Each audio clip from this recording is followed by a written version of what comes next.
bin tief davon überzeugt, dass wir Menschen dazu in der Lage sind. Also, dass wir das können. Also, dass wir in einer Art und Weise zusammenleben können, die uns Lebensfreude macht, die uns miteinander verbindet und die eben auch überhaupt kein Interesse daran hat, über andere Menschen zu herrschen, andere Menschen zu kontrollieren, anderen Menschen Vorschriften zu machen, wie sie leben sollen, sondern dass das von innen kommt. Ja, dass die Menschen von innen heraus wissen, was gut für sie ist, was gut für die anderen ist. Ich bin auch davon zutiefst überzeugt, dass jedes menschliche Problem, zwischenmenschliche Problem durch eine Methode, die ich entwickelt habe, die Selbstbegabung auch aufzulösen ist, und zwar in einer konstruktiven Art und Weise. Und die Frage lautet eben, was sind die Ursachen von Krieg aus psychologischer Sicht? Und daraus abgeleitet eben meine Friedensbotschaft. Also der erste Gedanke ist, die Idee, man müsse die Welt in Besitz nehmen und dafür mit Gewalt die militärische Hoheit über Land, Wasser und Luft erringen, durchzieht die Menschheitsgeschichte. Also wenn wir mal davon ausgehen, so die jüngere Menschheitsgeschichte, 3500 Jahre, ja, dann wie lange war da eigentlich Frieden unter den Menschen? Ich habe mal nachgeguckt. Es gibt so Schätzungen 250 Jahre. Mehr waren es nicht. Und den Rest der 3250 Jahre führen die Menschen gegeneinander Krieg, gegeneinander mit Waffen organisiert aufeinander los. Unter anderem die Griechen, die Römer, die Babylonier, die Osmanen, die Hunnen, die Mongolen, die Deutschen, die Engländer, die Franzosen, die Amerikaner, die Russen. Alle haben es immer wieder versucht, im Namen eines Gottes, einer Religion, eines Königs oder Kaisers, eines Vaterlands oder im Namen von Frieden und Freiheit, von freier Marktwirtschaft oder von Sozialismus und Kommunismus haben sie versucht, sich die Erde untertan, die Erde zu erobern. Also die Idee der Welteroberung ist immer verknüpft mit der Vorstellung der Weltrettung. Auch das finde ich interessant. Also keiner sagt, ich erober jetzt einfach mal die Welt, weil ich so ein böser Knabe bin und weil ich unbedingt alles mir unter den Nagel reißen will, was es da gibt, sondern das wird immer irgendwie gerechtfertigt. Es gibt immer eine Idee dahinter, wo man sagt, okay, das hat einen guten Grund, warum wir das machen. Warum wir uns jetzt aufmachen, die uns bekannte Welt dann erobern wollen. Krieg zu führen, die Welt zu erobern, ist ein psychologisches Programm, psychologisch motiviert von der Idee des Guten. Ich mache was Gutes, wenn ich jetzt da in anderen Ländern einmarschiere, wenn ich andere Menschen überfalle, wenn ich die Ungläubigen dann zu Gläubigen mache, wenn ich die Heiden christianisiere, was auch immer, ja. Oder wenn ich irgendwelche Menschen versklave, die eben keine richtigen Menschen sind, ja, damit sich endlich die richtigen Menschen dann nur noch auf dem Globus fortpflanzen. Alles das sind so Ideen. Eine Kopfgeburt, kann man auch sagen. Ja, und diese Idee der Welteroberung und Weltrettung und Beherrschung, der bringt dann eben Herrscherkasten hervor. Adelige, Königshäuser, Adelsgeschlechter. Ja? Und dann eben auch, was heutzutage mehr so Finanz- und Militäreliten und Technikeliten, ja? Welche sich dann der jeweiligen Herrschaft andienen und jeweils neuesten Waffensystemen. Und sie alle glauben, sie seien die besseren Menschen. Jeder, der Krieg führt, der Eroberungen, der die Welt erobern will, ja, denkt, er ist einer von den besseren Menschen oder er ist der beste denkbare Exemplar von Mensch, das es gibt. Und wie es auf der einen Seite eben diese Herrscherkasten gibt und diejenigen, die eben dieses Programm vorantreiben, so gibt es auf der anderen Seite eben dann sehr, sehr, sehr viele andere Menschen, die unterdrückt und versklavt werden für dieses Programm. Und die eben dann für diese Herrschaftssysteme arbeiten müssen und dafür auch in den Krieg ziehen müssen. Und der Söldner ist, der einen Sold dafür bekommt, ein Geld dafür bekommt, dass er dafür einen bestimmten Herrscher, wie er immer das ist, wer ihn da bezahlt, dass der dann für den dann seinen Kopf hinhält. Und interessanterweise ist es dann so, dass diese Menschen, die dann den Krieg praktisch durchführen, dann von diesen selbsternannten Eliten, weil das ist ja nur etwas, ich ernenne mich selbst zur Elite, ich bin selbst jemand, der was Besseres ist als die anderen. Also diese selbsternannten Eliten sehen dann die anderen, die Mehrheit als Masse. Masse Mensch, eine Masse anonymer Objekte von Herrschaft. Und da steckt immer ein Punkt der Verachtung drin.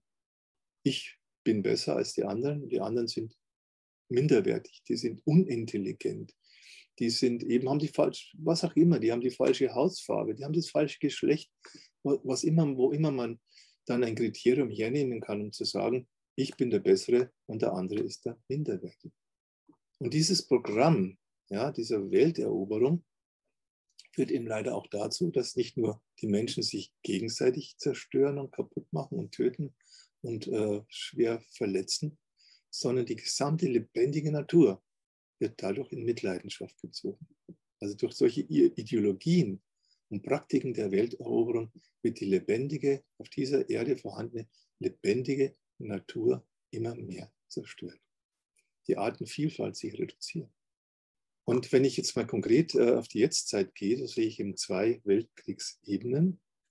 Es gibt aus meiner Sicht einen 3. Weltkrieg, der gleich nach dem Ende des 2. Weltkriegs zwischen dem kapitalistischen Westblock und dem kommunistischen Ostblock entbrannt ist. Also es gab seit 1945 keinen einzigen Tag auf dieser Erde ohne einen Krieg.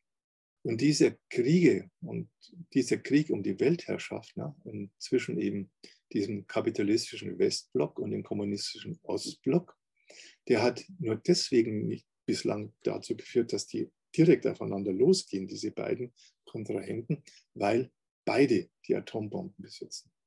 Weil beide so viel Atombombenpotenzial besitzen, dass sie sich gegenseitig auslöschen können und den Rest der Menschheit mit dazu. Also die Menschheit sitzt insgesamt auf einem riesen Pulverfass, das, wenn das losgelassen würde, würde es in der Lage sein, ja, 20-fach sogar, alles Leben auf dieser Erde zu ziehen. Und das ist abschreckend. Das ist immerhin zum Glück abschreckend für die beiden Hauptkontrahenten mit ihren Verbündeten. Weswegen das denn eben nicht dazu führt, dass jetzt irgendwie sagt, okay, dann lassen wir das mit dem Krieg, das bringt ja nichts und schütteln wir uns die Hände und machen wir was Vernünftiges. Nein, es führt dazu, dass man Stellvertreterkriege führt. Seit 1945 wird in den zig Ländern, wird zwischen diesen beiden Hauptsiegermächten des Zweiten Weltkriegs, werden Stellvertreterkriege geführt. Ja. Ich habe jetzt nur einige genannt. Korea, Kuba, Vietnam, Chile, Afghanistan, Syrien, Serbien und jetzt aktuell eben die Ukraine. Es geht immer darum, sozusagen, sich ein Land auszusuchen, in dem dann die beiden Hauptmächte dann ausprobieren und so quasi die Muskeln spielen lassen. Schau mal her, wie weit kann ich gehen? Wie weit kann ich den anderen unter Druck setzen? Was kann ich machen? Und das ist für jedes Land, das jetzt auserkoren wird zu diesem Kriegsschauplatz, zum Stellvertreterkriegsschauplatz, ist eine Katastrophe. Dazu gibt es nun aus meiner Sicht eine 4. Weltkriegsebene, die von einer global agierenden Finanz-, Pharma-, IT-Elite gegen die Menschheit derzeit im Namen von Corona geführt wird.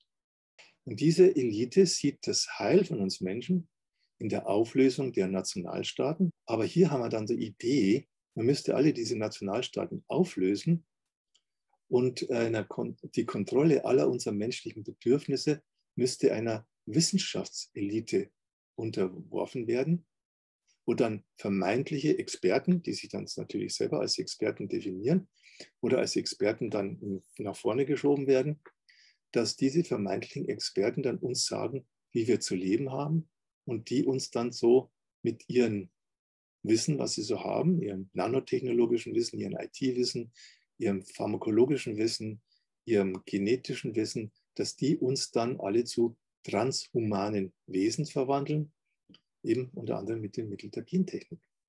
Da besteht die Idee, wir Menschen sind unvollständig und wir müssen vollständig gemacht werden, indem die neuesten Methoden der Wissenschaft und der Technologie an uns Menschen ausprobiert werden, dass wir zum Beispiel auch dann mit dem Computer vernetzt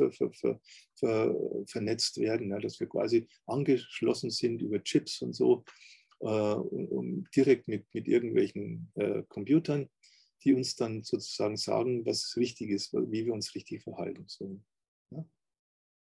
Also es sitzt bei der 4. Weltkriegsebene, kann man sagen, ich habe es ein bisschen salopp formuliert, sind jetzt die Schlaumeier.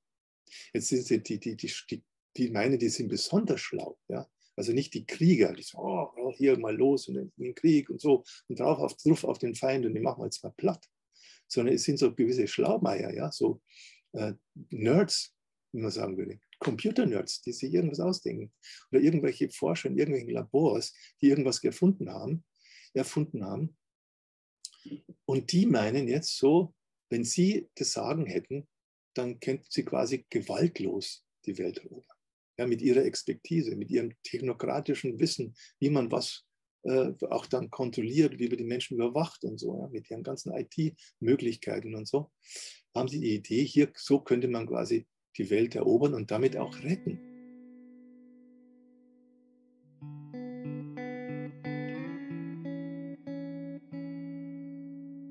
Erstens, meine grundsätzliche Behauptung ist, jedes zwischenmenschliche Problem ist ein psychisches Problem. Das heißt, es ist abhängig vom Zustand unserer Psyche. Das, was natürlich heißt, man muss sich für die eigene Psyche interessieren. Man muss sich für die Psyche der Menschen interessieren. Man muss sich das immer klar machen, dass wir Menschen eine Psyche haben und verstehen, wie diese Psyche sich entwickelt und wie diese Psyche ja letztendlich in sich zum Guten oder Schlechten entwickeln kann. Und von daher sage ich, jedes zwischenmenschliche Problem als psychisches Problem muss und kann daher auch auf der psychischen Ebene angegangen werden, um es dauerhaft zu lösen. Also nur wenn wir dann auch die Ursachen erkennen, aus denen die psychischen Probleme entstehen, dann können wir sie auch lösen, auflösen. Wenn wir aber nur an den Symptomen herumdoktern, ja, dann führt es meistens dazu, dass ein Symptom durch eine Reihe von anderen Symptomen ergänzt wird. Besser wird es dadurch nicht. Das Problem wird nicht gelöst, sondern es wird vervielfältigt, wenn man nicht an die Ursache geht. Und grundsätzlich sage ich, dass eine menschliche Psyche zunächst mal eine gesunde menschliche Psyche ist. Wir alle entstehen auf eine gesunde Art und Weise. Jedes neue Kind, das in die Welt kommt, hat eine gesunde Psyche. Und diese gesunde menschliche Psyche ist auf das Wahre, Gute und Schöne und auf ein konstruktives, soziales Miteinander orientiert. Das würde ich mal behaupten, ist unsere menschliche Natur. Was mir auch wichtig ist zu betonen in diesem Zusammenhang, weil es gerade um diese Frage der Experten geht, ja, die Experten, die es besser wissen, die Experten, die mir sagen sollen, wie ich leben soll, die mir sagen sollen, wie ich am besten meine Gesundheit erhalte, die mir am besten sagen, was ich alles tun und lassen soll. Nein, ich bin der beste Experte meines eigenen Lebens, meiner eigenen Gesundheit und der Art und Weise, wie ich mit anderen Menschen zusammenlebe. Ich bin erstmal der Experte. Und jeder von euch ist der beste Experte, den es gibt für euer Leben. Lasst euch das nicht einreden, dass irgendjemand von anderen, Außenstehender besser wüsste, was für euch gut ist, als ihr selbst. Der nächste Punkt, der mir wichtig ist an der Stelle, ist mal den Begriff der Welt zu betrachten. Was ist das überhaupt? Welt. Die Welt ist ein Begriff, der eigentlich alles umfasst. Die Welt ist alles. Was ist denn nicht Welt? Ja, wenn man sich überlegen kann. Ja? Welt ist in dem Sinn alles. Ja? Also wenn einer sagt, er muss die Welt retten, er muss die Welt erobern, ja, was will er denn da erobern? Was will er denn retten? Was hat er denn da im Kopf? Was ist da in seiner Psyche da? Ja? Und da ist für mich ganz wichtig, das zu sehen, Welt ist die Mama. Die Welt eines Menschen, das Weltkonzept eines Menschen entsteht aus seinem Verhältnis zu seiner Mutter. Warum? Ja, ganz einfach. Weil wir entstehen in unserer Mutter. Unsere Mutter, wenn wir in ihr sind, ist unsere Welt, ist unsere Umwelt. Und unser Verhältnis zu unserer Mutter prägt unser Verhältnis zum Rest dessen, was dann auch, wenn wir außerhalb dann sind von ihr. Also das Urkonzept von Welt ist mein Verhältnis zu meiner Mama. Da prägt sich die Urmelodie, die Grundmelodie meines Lebens, prägt sich im Bauch meiner Mama in dem Verhältnis, das ich zu ihr habe. Und dann ja, kann man natürlich sehen, habe ich jetzt ein gutes Verhältnis zur Welt, habe ich ein gespaltenes Verhältnis zur Welt. Oder habe ich sogar ein Verhältnis zur Welt, wo ich dann ja, ganz verzweifelt bin über diese Welt. Wo ich sage, diese Welt ist kein sicherer Ort. Diese Welt, der vertraue ich nicht. Weil ich meiner Mama nicht vertraue. Weil der Bauch in meiner Mama schon kein sicherer Ort für mich war. Ja, der nächste Punkt ist, dass ich behaupte, kein psychisch gesunder Mensch Kontakt mit seinen gesunden psychischen Strukturen ist, will Krieg, führt Krieg oder bereitet einen solchen vor. Weil Krieg zu führen ist eine gezielte und systematische Traumatisierung anderer Menschen. Und warum soll ich das wollen? Warum sollte das meine Absicht sein, dass ich andere Menschen systematisch, gezielt, gewollt, bewusst traumatisiere? Ich will es ja doch auch nicht, dass andere das machen. Von daher ist natürlich der nächste Schluss, dass also man selber traumatisiert sein muss, wenn man die Traumatisierung anderer Menschen für logisch empfindet. Also nur traumatisierte Menschen traumatisieren andere Menschen. Also von daher behaupte ich, dass die psychologischen Wurzeln für Destruktivität und eine innere Kampf- und Kriegsbereitschaft in der eigenen Kindheit liegen. Und zwar in dem Sinne, dass ich von meinen Eltern nicht gewollt bin, dass ich von ihnen nicht geliebt werde und auch nicht vor Gewalt geschützt werde. Das heißt, ich werde in diesem Sinne von Mama und Papa körperlich und psychisch schwer verletzt, heißt traumatisiert. Weil Trauma heißt ja auf Griechisch nichts anderes als Wunde, Wundeverletzung. Wobei auch hier, das ist auch ein wichtiger Punkt meiner IOPT, diese Trennung zwischen Körper und Psyche auch künstlich ist. Die Psyche steckt in jeder Zelle des lebendigen Organismus und umgekehrt jede Zelle, jedes Organ ist durchdrungen mit Psyche. Also eine Trennung zwischen Körper und Psyche ist per se eigentlich schon eine Folge von Trauma, dass wir das so erleben, dass wir nicht mehr die Einheit erleben von Körper und Psyche, sondern dass wir uns da getrennt und gespalten fühlen von unserem Körper, abgetrennt auch von unseren Urbedürfnissen, körperlichen Urbedürfnissen, sodass wir dann irgendwann so die Idee haben, unsere Ideen sind viel, viel wichtiger als unser Körper und unsere körperlichen Bedürfnisse. Ja, und diese Traumatisierung, die wir am Anfang unseres Lebens erleben, ja, das macht uns zu Opfern. Das macht uns de facto zu Traumaopfern, was dann zu einer Spaltung in unserem Organismus führt, ja, dass dann sich die Psyche auch aufspaltet in gesunde, traumatisierte und Überlebensanteile. Also ein traumatisierter Mensch, der Opfer eines Traumaerfahrung geworden ist, der hat dann eine psychische Struktur in sich, die besteht aus 3 Anteilen, 3 Bereichen. Wir haben trotz aller Traumatisierung und Verletzung, haben wir nach wie vor noch eine funktionierende, gesunde Psyche, also aber nur noch zum Teil, nicht mehr vollständig. Und daneben haben wir einen Bereich, den bezeichne ich als das Opfersein. Da sind also alle unsere Traumaerfahrungen abgespeichert. Das sind also all die schlimmen Erfahrungen, die wir machen mussten mit den entsprechenden Gefühlen, der Angst, des Schmerzes, der Trauer, der Wut, der ohnmächtigen Wut, des Ekels, der Scham. All das ist da enthalten. Und dann haben wir eben einen Gegenspieler zu diesem Opfersein, nämlich was ich dann bezeichne als Opferhaltungen. Das heißt, wir müssen irgendwie schauen, dass uns das die ganze Zeit nicht überflutet, dass wir nicht permanent in diesen Traumagefühlen drinstecken. Und dafür entwickeln wir dann Opferhaltungen, die daran, unter anderem darin bestehen, dass jemand sagt, ich bin nicht traumatisiert, mir ist nichts passiert. Meine Kindheit war zwar nicht so ganz, aber traumatisiert, nee, kann man nicht sagen, bin ich nicht. Also die Abwehr, die Verleugnung der eigenen Verwundung, der eigenen Traumatisierung ist dann die Aufgabe dieser Überlebensstrategien, die ich als Opferhaltungen bezeichne.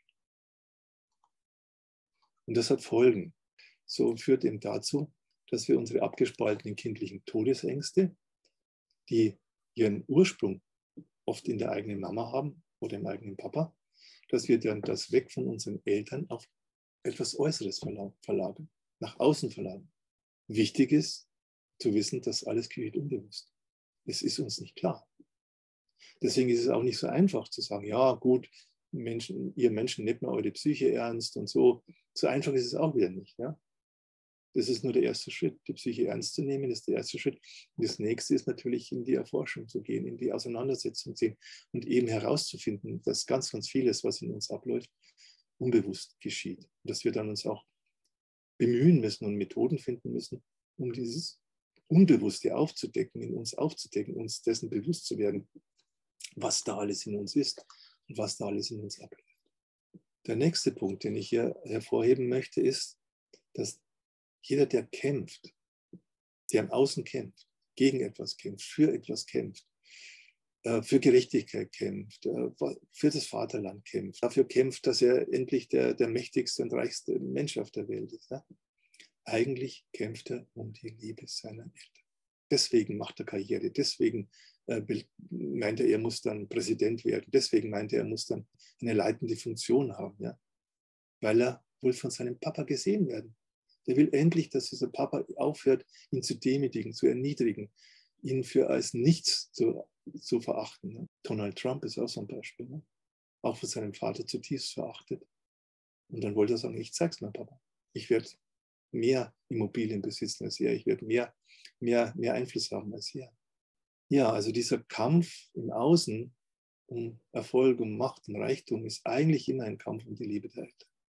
Um endlich mal von denen gesehen und geliebt zu werden. Damit auch verknüpft ist immer die Angst davor, wenn ich dann jemand finde, der mich vielleicht wirklich liebt, der mir wirklich sagt, du bist ein toller Kerl, dann kann ich das auch nicht annehmen. Weil wenn ich mich da öffne, wenn ich mich der Liebe dann wieder öffne, auch so, dann habe ich immer Angst, da kommt so eine Welle von Schmerz, die überrollt mich, die verschlingt mich. Und von daher ist bei vielen Menschen eben Liebe und Schmerz so untrennbar miteinander verbunden. Das können sie gar nicht richtig auseinanderhalten mehr. Wie kannst du wieder Liebe und dein Bedürfnis nach Liebe und geliebt zu werden trennen von dem Schmerz, der damit verbunden ist, dass du es nicht bekommen hast, dass du es nicht erlebt hast? Ja, und auf diese Weise werden aus kindlichen Traumaopfern Traumatäter. Also Täter, Menschen, die anderen das antun, was ihnen selbst angetan wird. Also aus den Traumaopfern wird immer, ich behaupte jetzt immer, ja, dass aus den Traumaopfern Traumatäter werden, die das reinszenieren, was sie selbst an Schmerz und Leid und Zurückweisung und Vernachlässigung und Kälte erlebt haben. Das Dumme dabei ist aber, wenn wir das tun, und ich nehme mich jetzt da nicht aus, ich rede nicht über die anderen Menschen, ich rede auch ganz viel über die eigene Erfahrung. Das Dumme dabei ist, dass wir das nicht wahrnehmen. Wir nehmen das weder wahr, dass wir Opfer sind, noch dass wir Täter sind. Und wir nehmen auch nicht wahr unsere Opferhaltungen, unsere Täterhaltungen. Dazu braucht es eigene Prozesse, um sich dessen bewusst zu werden. Was ich auch wichtig finde, zu betonen, dass jeder Mensch, der jetzt anderen Menschen Gewalt antut, der damit andere Menschen traumatisiert nicht nur die anderen Menschen, sondern auch sich selbst. Also wenn ich Mörder bin, dann tue ich nicht nur jemanden umbringen, sondern ich ermorde mich selbst, psychisch zumindest. Wir haben jetzt jemanden, der ist Traumatäter geworden an anderen. Also er ist Täter, er ist de facto Täter, er hat anderen Menschen Gewalt angetan, er hat sie körperlich verletzt, er hat sie psychisch verletzt, er hat was getan, dass andere Menschen sich erniedrigt fühlen, belogen, ausgenutzt, was auch immer fühlen. Ja? Und um das nicht wahrzuhaben, weil ja, was ist die Folge? Wenn ich das tue, wenn ich das wirklich mir eingestehe, ja, dann habe ich doch Schuldgefühle. Dann schäme ich mich doch. Da habe ich doch Angst, dass andere Menschen zu mir sagen, ach, das ist so ein schlimmer Kerl, den wollen wir bei uns nicht haben. Den schließen wir aus unserer Gemeinschaft aus.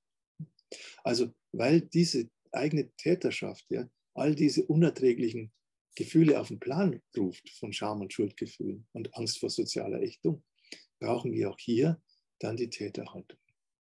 Täterhaltungen, die dann sagen, ich war es nicht, das war ein anderer. Oder es ist ein Sachzwang.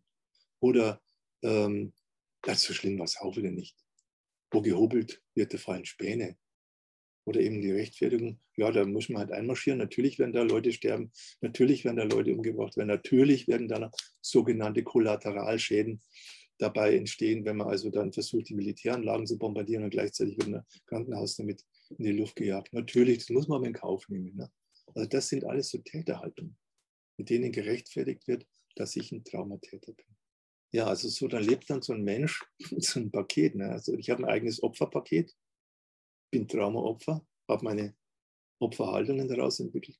Dann habe ich mein Täterpaket in mir und dann habe ich Täterhaltungen, die ich daraus entwickle. Kann man sich vorstellen, wie verwirrt wir Menschen dann dadurch werden, wie unklar wir werden, wie wir im Laufe unseres Lebens nicht weiser und klüger und klarer werden, sondern wenn wir diesen Weg gehen, ja, in solchen Täter-Opfer-Dynamiken uns bewegen, wie wir immer verwirrter werden, wie wir vielleicht sogar am Schluss verrückt werden, schizophren werden, ja, weil wir es nicht mehr aushalten anders.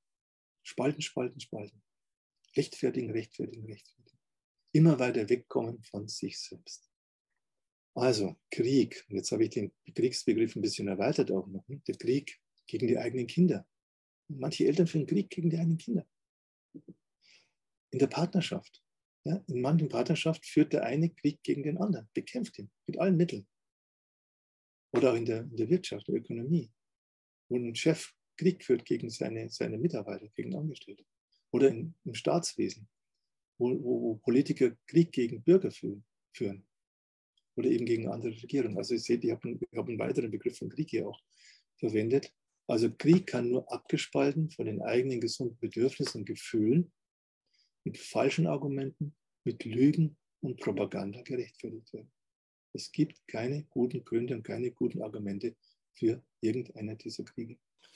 Und ein Mittel, um das vor sich selbst und anderen zu rechtfertigen, ist dann diese Täter-Opfer-Umkehr. Also wo der Täter dann sein Opfer anklagt, du tust mir was an. Du bist der eigentliche Böse. Ja, und dadurch fühlen sich dann die Traumatäter erst recht dann gerechtfertigt, andere Menschen, die eigentlich ihre Opfer sind, zu bestrafen. Mit dem Argument, du bist eigentlich Täter. Und leider gibt es aber dann auch die Gegenbewegung noch vom Opfersein her, ne? Dass die Traumaopfer in ihren Opferhaltungen denen was antun, also die Traumatäter, als ihre Retter und Wohltäter erleben. Also das Kind liebt seine Mama nach wie vor, auch wenn die Mama versucht hat, es abzutreiben. Und hofft eines Tages doch von der Mama doch noch den Blick zu erhaschen, der ihm sagt, ich liebe dich. Also auf allen Ebenen haben wir dieses ja wirklich verrückte Verhältnis, dass die Traumaopfer ihre Traumatäter als Wohltäter und Retter sehen. Was natürlich umgekehrt von den Traumatätern wieder weitlich ausgenutzt wird. Ja, die stellen sich dann wirklich dar. Ja, wir retten euch. Das ist der alte Spruch, wer sein Kind liebt, der züchtigt es. Wo den Kindern dann auch der Familie eingeredet wird, ja, wir schlagen dich jetzt mal, damit du ein ordentlicher Mensch wirst, weil das ist zu deinem Besten. Nur so kommst du durchs Leben. Also Fazit, Kriegstreiber sind traumatisierte Menschen, die sich mit ihrer Gewaltbereitschaft und Kälte anderen Menschen aufdrängen. Ist ja nicht so, dass einer, der dann so in diesen inneren Konflikten ist, dass der einer ist, der sich da zurückzieht. Manche tun es schon auch, aber viele tun es nicht, sondern die gehen nach außen, die wollen im Außen, die schaffen irgendwelche Probleme im Außen, mit denen sie sich dann voller Engagement widmen, um sie zu lösen. Also das heißt, das Blöde ist eigentlich, dass einen traumatisierte Menschen nicht in Ruhe lassen.